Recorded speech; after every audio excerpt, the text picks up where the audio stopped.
Hello everyone, हम continue करेंगे हमारा पार्शियल फ्रैक्शन का PYQs 2017 टू 2022 तक के क्वेश्चंस हम करने वाले थे। तो क्वेश्चन नंबर 7 है 2x + 1 अपॉन x - 1 x² + 1। ये विंटर 2018 का क्वेश्चन है। तो ये जो क्वेश्चन है ये देखो, ये इररेड्यूसिबल क्वाड्रेटिक फैक्टर का क्वेश्चन है। तो इसके जस्ट पहले हमने सेम ये मैंने एक्सप्लेन किया था कि इसे हम कैसे, क्यों ये इररेड्यूसिबल क्वाड्रेटिक फैक्टर है। तो पहले जो डिस्टिंक्ट फैक्टर है उसे हम लिख लेंगे x - 1, और जो ये इररेड्यूसिबल क्वाड्रेटिक है इसके साथ हम क्या लिखते हैं bx + c अपॉन x² + 1। इसको मार्क कर लेते हैं इक्वेशन 1। और इसके बाद ये आएगा LCM x - 1 left hand side as it is लिख लेंगे पहले, और राइट हैंड साइड का क्या करेंगे हम एलसीएम फाइंड करेंगे, that is x - 1 and x² + 1। तो ये क्या आ जाएगा a into x² + 1 plus bx + c into x - 1। तो ये देखो, ये डिनोमिनेटर्स कैंसिल हो जाते हैं, तो रिमेनिंग टर्म होगा 2x + 1 = a into x² + 1 and bx + c into x - 1। इसको मार्क कर लेंगे इक्वेशन नंबर 2। नेक्स्ट स्टेप में हमें क्या करना होता है, जो भी हमारे फैक्टर्स है उन्हें हम इक्वेट करते हैं। तो हमारे पास ये फैक्टर है x - 1 = 0, this implies x = 1 in equation number 2। तो यहाँ से क्या आएगा 2 × 1 + 1 = a × 1² + 1 प्लस, देखो यहाँ x - 1 को मैंने 0 लिया है ना, तो x - 1 से इस टर्म को मल्टीप्लाई करोगे तो ये पूरा का पूरा 0 हो जाएगा। तो ये पूरा टर्म 0 हो गया। 1² 1 होता है, ये हो जाएगा 2a, और इधर है 2 + 1, तो 3 = 2a। तो यहाँ से क्या मिलेगा आपको, a का वैल्यू 3/2। तो देखो a की वैल्यू हमें मिल गई।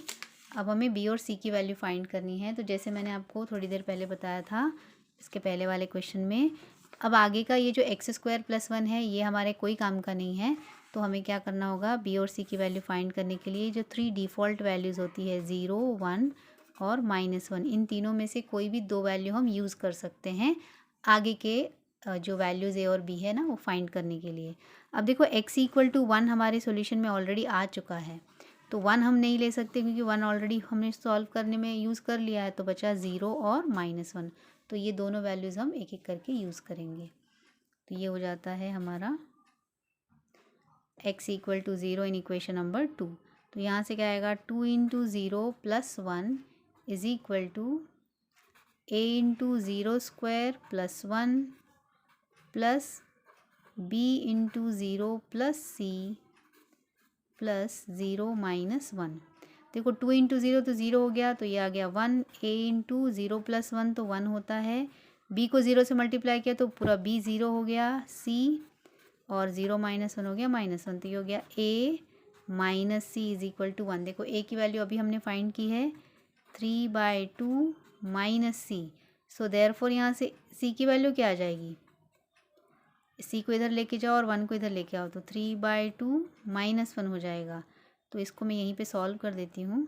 तो यहाँ से सी की वैल्यू क्या आ जाएगी, 2 आएगा LCM, 3 - 2 that is equal to 1/2। तो सी कितना आ गया हमारा 1/2। तो देखो ए और सी हमें मिल गया है। अब बस लास्ट वैल्यू हम फाइंड कर लेंगे बी। अब हमारी लास्ट वैल्यू है put x = -1 equation in equation number 2। तो जो हमारा इक्वेशन नंबर 2 था उसमें हम -1 अप्लाई करेंगे जहाँ जहाँ पर x है वहाँ पे। तो ये हो जाएगा -1² + 1 प्लस b × -1 प्लस c × -1 ये हो गया -2 + 1। a × -1 का स्क्वायर हो गया 1 + 1। अब देखो b को -1 से मल्टीप्लाई किया तो -b + c, ये माइनस माइनस हो गया -2, -1 - 1 -2। सो -1 = -2 + 1 इज़ -1, 2a। इसको 2 से मल्टीप्लाई करते हैं, -2 × -b प्लस 2b आएगा -2c। -1 = देखो 2 की वैल्यू, a की वैल्यू हमें मालूम है 3/2 प्लस 2b, c की भी वैल्यू हमें पता है दैट इज़ 1/2। यहाँ से देखो 2 से 2 कैंसिल, 2 से 2 कैंसल्ड, तो 3 + 2b - 1, यहाँ लेफ्ट हैंड साइड में है -1, देखो 3 माइनस 1 कितना हो जाएगा 2 plus 2b is equal to -1। अब देखो b की वैल्यू निकालने के लिए पहले हमें इस 2 को यहाँ से एलिमिनेट करना है, तो ये हो जाएगा -1, ये इधर आया तो -2 is equal to 2b, so -3 is equal to 2b। This implies b is equal to क्या होगा -3/2। तो देखो हमें a b c तीनों मिल गया, सो देयरफॉर ये तीनों वैल्यूज़ हम कहाँ पे अप्लाई करेंगे, इक्वेशन नंबर 1 में। इक्वेशन नंबर 1 क्या था हमारा, एक बार लिख लेते हैं, 2x + 1 upon x - 1 into x square plus 1, so it is a upon x - 1 plus bx plus c upon x square plus 1। ये है हमारा इक्वेशन नंबर 1। यहाँ पे वैल्यू अप्लाई कर दो। a कितना फाइंड किया था हमने, 3/2 upon x - 1 plus -3/2 into x plus 1/2 upon x square plus 1। ये आ गया हमारा इक्वेशन 1 से वैल्यू अप्लाई कर दिया, तो ये हो गया हमारा सॉल्यूशन कंप्लीट क्वेश्चन नंबर 7, जो कि इररेड्यूसिबल क्वाड्रेटिक फैक्टर का क्वेश्चन था। अब हम करते हैं नेक्स्ट क्वेश्चन। सो देखो ये हमारा क्वेश्चन नंबर 8 है, x² + 23x upon x + 3x² + 1। ये विंटर 2018 में आया हुआ क्वेश्चन है। तो ये भी देखो ये इररेड्यूसिबल क्वाड्रेटिक फैक्टर का क्वेश्चन है। x² + 1 आ रहा है ना, तो ये तो रिड्यूस नहीं हो सकता। ये जो डिस्टिंक्ट फैक्टर है इसको हमने लिख लिया a अपॉन x + 3 और bx + c अपॉन x² + 1। तो जो भी इररेड्यूसिबल फैक्टर होता है ना, उसके साथ ही हम bx + c लिखते हैं। फिर मैंने देखो यहाँ ऑलरेडी एलसीएम भी निकाला हुआ है, क्योंकि ये स्टेप हमने ऑलरेडी 2-3 क्वेश्चन में किया है। दोनों डिनोमिनेटर कैंसिल हो जाएंगे, तो क्या रिमेनिंग टर्म होगा। सो देखिए डिनोमिनेटर्स हमारे कैंसिल हो गए, तो ये हमारा रिमेनिंग टर्म है। तो इसमें हम जो एक हमारा फैक्टर है x + 3, इसको हम इक्वेट करते हैं to 0। This implies x equal to -3 in equation number 2। तो यहाँ से क्या आ जाएगा, देखो -3² plus 23 into -3 is equal to a into -3² plus 1 plus, देखो ये जो टर्म है ना, ये पूरा का पूरा 0 हो जाएगा। क्यों, क्योंकि x + 3 को मैंने 0 लिया है, तो ये टोटल 0 है। तो ये हो जाएगा a इंटू 9 -3 का स्क्वायर हो जाएगा प्लस 9 प्लस 1, ये टोटल टर्म हो गया 0। ये हो गया 9 माइनस 3 3 ज़ा 9 एंड 3 2 ज़ा 6, 9 - 69। तो ये हो जाएगा 10a इज इक्वल टू -60। तो a इज इक्वल टू कितना आएगा, -60 upon 10, that is equal to -6। तो देखो a आ गया हमारा -6। नेक्स्ट हमें फाइंड करना है b और c। उसके लिए जैसे मैंने आपको इसके पहले भी बताया था, जो हमारी 3 डिफ़ॉल्ट वैल्यूज़ है, इन 3 डिफ़ॉल्ट वैल्यूज़ को यूज़ करेंगे 0 1 एंड -1। अब यहाँ पे देखो 0 1 और -1, देखो इसमें से एक भी हमारे सॉल्यूशन में अभी तक यूज़ नहीं हुआ है, क्योंकि एक हमारा था फैक्टर x + 3, तो यहाँ से x की वैल्यू -3 आई। मतलब अब इन तीनों में से आप a और मतलब 0 और 1 यूज़ कर सकते हो, -1 नहीं लिया तो भी चलेगा, है ना, क्योंकि हमने 0 और 1 तो अभी तक हमारे यूज़ हुए नहीं हैं, तो अभी हम यूज़ करेंगे 0 एंड 1। तो हम पुट करते हैं, देखो x इक्वल टू 0 हम अप्लाई करते हैं इक्वेशन नंबर 2 में, तो 0² plus 23 into 0 a into 0² plus 1 plus b into 0 plus c 0 plus 3 0²। अब देखो 23x है, तो 23 इंटू 0 तो लेफ्ट हैंड साइड पूरा 0 हो गया। a इंटू 0² 0, 0 प्लस 1 तो 1 होता है, b भी 0 से मल्टीप्लाई हो तो 0 हो गया, प्लस c, और 0 प्लस 3 3 होता है, तो ये आएगा a plus 3c is equal to 0। So देखो a plus 3c equal to 0, तो 3c इज इक्वल टू क्या आ जाएगा, -a।